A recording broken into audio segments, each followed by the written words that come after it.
welcome to InTuneDeep Tarot. Thank you for tuning in. Thank you for everyone who has participated. I have chosen a winner. I'm going to be announcing that winner today and reaching out to the person who won for August. Also, for the September contest, which we're starting today, happy September. If you'd like to enter into that contest for a free reading at the end of the month, all you need to do is submit a donation to the channel. And all who have donated so far, I really appreciate your donations. But by donating, that will enter you into a contest. I appreciate it.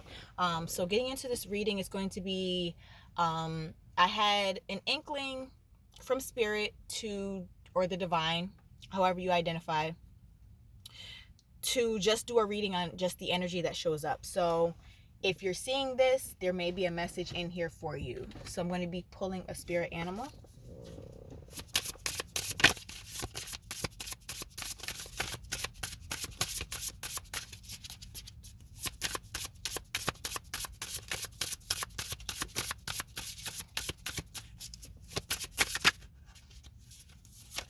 The frog.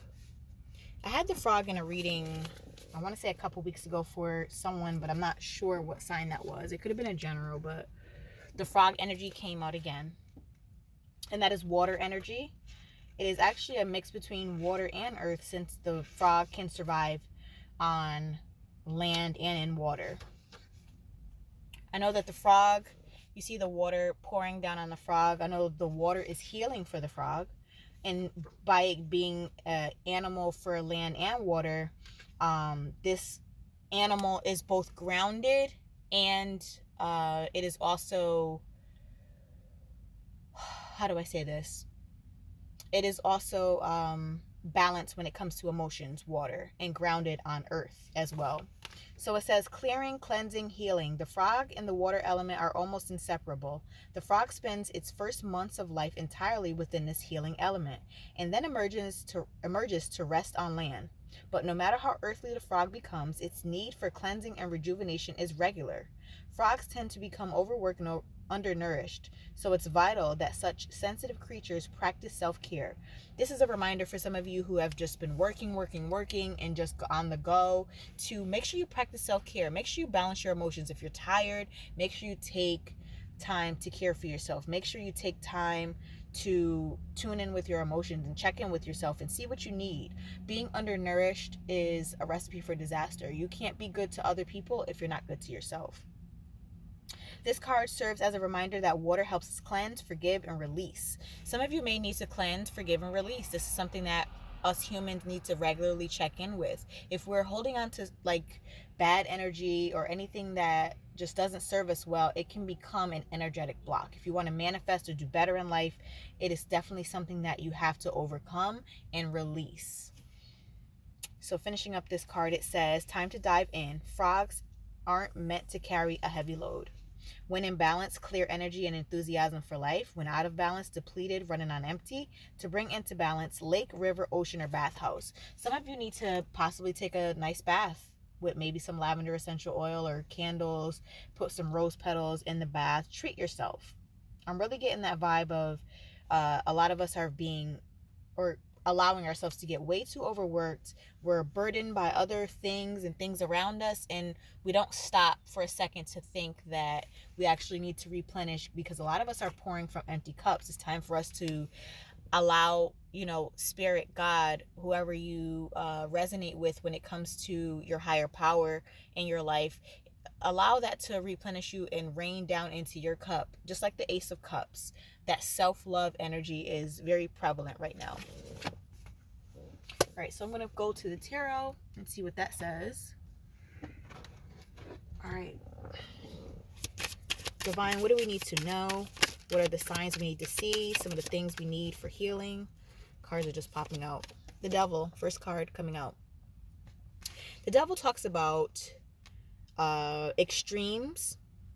In this case, I feel like it's an extreme. It's fear. A lot of us are stifled when it comes to our growth because we are scared of the next level. A lot of us are scared to progress. A lot of us are scared to go out on new ventures when it comes to business. And we hide that. Bottom of the deck, Seven of Pentacles. We hide that, and we're deceptive to other people. And we act like everything is all fine and all good, when in all actuality, it's the opposite. The Hangman and the Hangman reverse came out, not seeing something from a perspective, not allowing sacrifice. And also the Queen of Cups came out in reverse as well. That there it goes, talking about that energy of not tuning into feelings, because when upright, the Queen of Cups is about being in a receiving energy, about being tuned into that divine feminine energy where, you know, you're going with the flow. So this card being at the bottom of the deck, a lot of us are wearing masks, acting as if everything is okay when we need a lot of help. So this devil energy is coming in to let us know that we are out of balance. We are bound to other things in our lives. We don't have the freedom to come and go as we please. And this is a reminder to get out of that energy. This is something that may be something we need to be careful about and possibly release when full moon comes. We're waxing to the full moon probably within the next week or two. Before I get into another card, I want to talk more about this. A lot of us have goals, but by this Hangman being in reverse, because it's usually this way, the Hangman is upside down. By it being upright, it's almost as if a lot of us, some of you, aren't seeing the bigger picture. We're not sacrificing for our goals. For instance, if your goal is to lose weight, you're not doing the things that you need to do to lose weight. You are not eating healthy and following a exercise plan. You have the choices. You have the choices to do the right thing, but a lot of us are so out of balance that we're not sacrificing for the end goal. And by that happening, we're not in tune with our feelings. Our goals are that we want this certain thing, but we're not going after it because we're out of balance. We're possibly being greedy also with this devil energy. The devil energy is also about gratuitous energy, indulging in something too much. Maybe some of us are gambling too much. Maybe some of us are indulging in things that don't serve our highest good. This fell out of the deck just on its own. We may need to mature and become more rooted, like this frog energy. More grounded and more rooted, because this Knight of Wands is a very flighty energy. And having too much flighty energy will cause regret.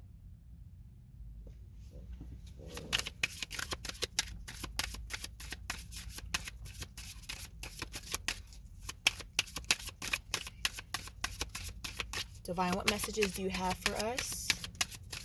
Any more messages for us? Wow, so many just came out. Hold on. That's too many. Way too many energies.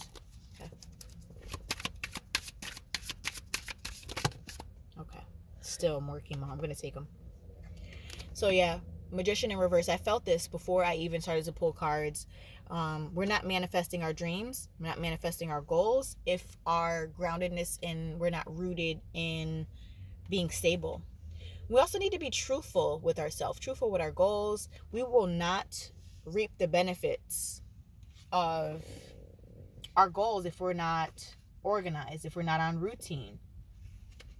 And then we have this card here, which is the Judgment card. Are we heeding the call? A lot of us have put out prayers. A lot of us have done rituals to get to our goals, to pray for our goals, to ask for higher divine help for our goals. Bottom of the deck, Six of Rods. We will get to that victory. This person is sitting in victory, but we have to sacrifice. We have to release. We have to forgive.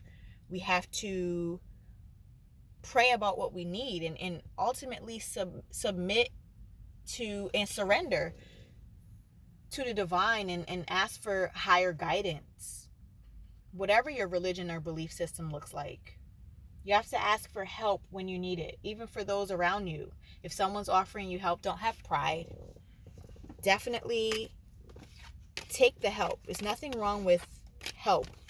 There's a lot of us on this planet for a reason, so that we can actually help each other. Now, we're not all experts in every single area, so there may be someone who's stronger in an area than that you may be a bit challenged in. So let's get an archetype to close out this reading and this message.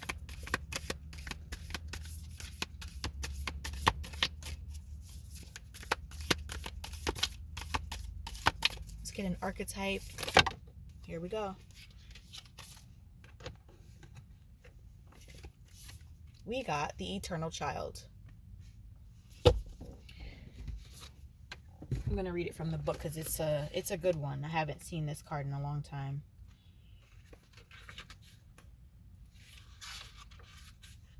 The Eternal Child. The archetype is so this archetype is so spirited that when its appetite for life isn't satiated, it seeks spirits and substance elsewhere. The Eternal Child struggles with addictions in all varieties.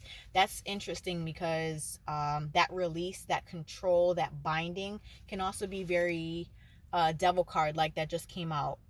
Being overindulgent in certain things that kind of comfort you. Celebrity culture is based heavily on this archetype, as is the phrase live hard, die young, and the series of artists and musicians who died at 27. The Eternal Child, the child of joy. The eternal child is connected to timelessness, ageless, and infinite aspects of life. Sorry, I'm chopped up over my words, and I believe this is the Mercury retrograde shadow period. It is radiant and fearless and seeks joy above all else at any cost. Its struggles being bound to an aging body with physical limitations in a world that demands attention to detail and logistics. The Eternal Child wants to nix all rules and responsibilities and go beyond what others say is possible. It wants to return with plenty of friends to the land of the free, where the divine wine and creativity pour from earth and sky. We all want to sip from the well of eternal youth, and this makes the Eternal Child naturally popular, perhaps even famous. The Eternal Child glimmers. It reminds us of what is possible, what is magical about this precious life. When light, joyful, playful, accepts awe and magic. When dark, addicted, selfish, adrift, burns out, go deeper. Icarus, Peter Pan, Rumi's Has Anyone Seen the Boy? This is talking about that balance, just as if the first card that came out, which was the Devil card. It's about not overindulging. It's about still being magical, still reaching for the stars, still going for your dreams and your aspirations and your goals, but to make sure you reel it in a bit so that you're not carried away and you're not out of balance. So this is not to say that you shouldn't reach for the stars and have lofty goals. Absolutely have those, but make sure you are taking care of yourself in the process, holding yourself accountable, and also making sure you're not overindulging in things that you shouldn't be. If you're on a routine to recovery, make sure you're staying according to your goals. If you're on a routine to lose weight, make sure you're on task with doing so. And keep that inner joy and that inner child going. Make sure you're still relaxing and being joyful, being playful, being accepting of all around you, being in the flow, being in balance, and making sure you're not being too self-centered and addicted and burning out. So it's crazy how that always happens when I do a reading and then I end it off with an archetype. It always seems to resonate and tie off the reading. Thank you so much for watching. Also, again, if you'd like to enter into the reading giveaway, which is for September, if you donate to the channel, I will put your name on a list and then ultimately in a hat or a bucket. And then at the end of the month, I will be choosing a winner. So the more you donate, if the more often you donate, the more you're entered into a free reading in September. Thank you so much for watching, and I'll see you next time.